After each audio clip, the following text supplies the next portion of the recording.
Hey, we all know that love is in the air, of course. Valentine's Day just a few days away. But sometimes the season of romance leaves some people vulnerable to those that are looking to manipulate some heartstrings. So this morning, I'm joined live with FBI Special Agent Jimmy Hassini, and he's going to tell us how you could avoid becoming a victim of a potential romance scam. He's also just going to be telling us some of the craziest stories that he's seen. Thanks so much for joining us this morning. Thank you for the platform. Of course. All right, so the season of love is here. We've heard of some crazy scams. Of course, we've reported them here on Fox 40. There was a woman that I heard about.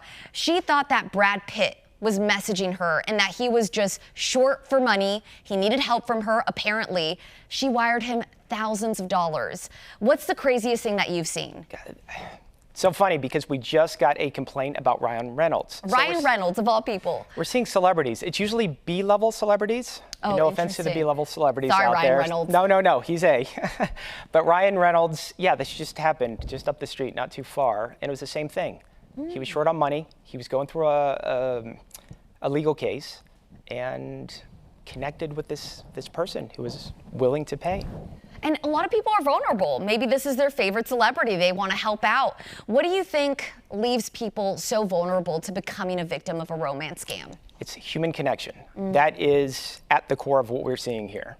Okay, we all have these, well, they prey on these fundamental human emotions that we have, like love, trust, right, and just wanting to connect. And in this digital era, we're finding that people are more and more feeling isolated. That makes sense. And you could do it consistently over the phone, check in. You could also hide behind the phone. That's really easy for people to essentially catfish someone. But tell me, what are the patterns when it comes to a romance scam? What are the most common things that you see? You said people impersonate celebrities. What else do they do? Oh, well, they take on the role of an authoritative figure. Interesting. Yeah, it could be an investment SME, a subject matter expert, or an FBI agent. They show up at your house with a badge, it's very similar to mine. Oh, wow. And I'll tell you there's an outstanding warrant for your arrest, but we're here to help. I'm here to help you. I'm a public servant. It's just going to cost you $50,000. Things of that nature. But on the romance side, people are lonely. That makes sense. It doesn't discriminate, and these criminals really know how to exploit loneliness. Oh, it sounds like it. Yes. So if you have a loved one, maybe you're seeing them spending a lot of time online, chatting to strangers on the internet, and what are the red flags that could signal, hey, maybe this is a false relationship. I need to talk to my family member here, my close friend. Maybe this is a romance scam. This is an important point, and thank you for bringing that up. There are 4 red flags that we see, but I'm going to go out of order. Please, yes. Because 2 are not obvious and 2 are very obvious. The obvious one is the criminals won't meet you in person. A lot of the times they won't even video chat with you.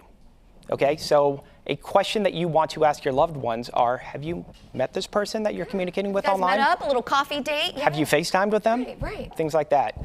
Have they asked you for money? That's the other red flag. That's a huge red flag, that in my always opinion. happens. If you haven't met them, do not send them money. And the less obvious ones are unsolicited contact. We've all received those text messages that just read, hi, So they cast this wide net, and they're hoping to locate the isolated victims. Just to see who's going to take that little bite. Yeah, the divorcee, the person that moved to a new city, the person that's recovering from an awful illness, for example, that just need that connection. So it sounds like they really are targeting people that are vulnerable. Yes. And I mean, Valentine's Day, you mentioned it. There's a human need for love, connection. People want to feel special that day. So it's a good time if you hear from a random stranger, based off of what Special Agent here is telling us, potentially screen them.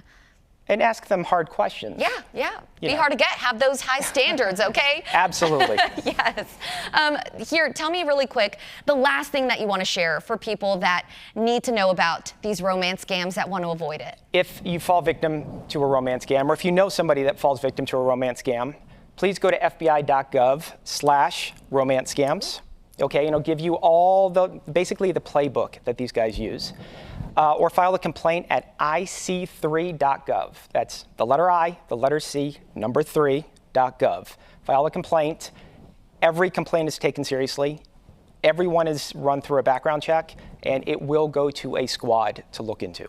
That is incredible. So that just tells you the severity of this crime. The FBI could potentially get involved, and it must be happening frequently. $6 billion a year. Wow. These are criminal enterprises. It's not regular one-off individuals in basements. They've got a playbook. They're working 12 hours a day to take your money, and they are devastatingly effective. Fascinating. All right, we're going to make sure to share that link online, fox40.com, later on today. Thank you so much for joining us. Thank you for the platform again. Of course.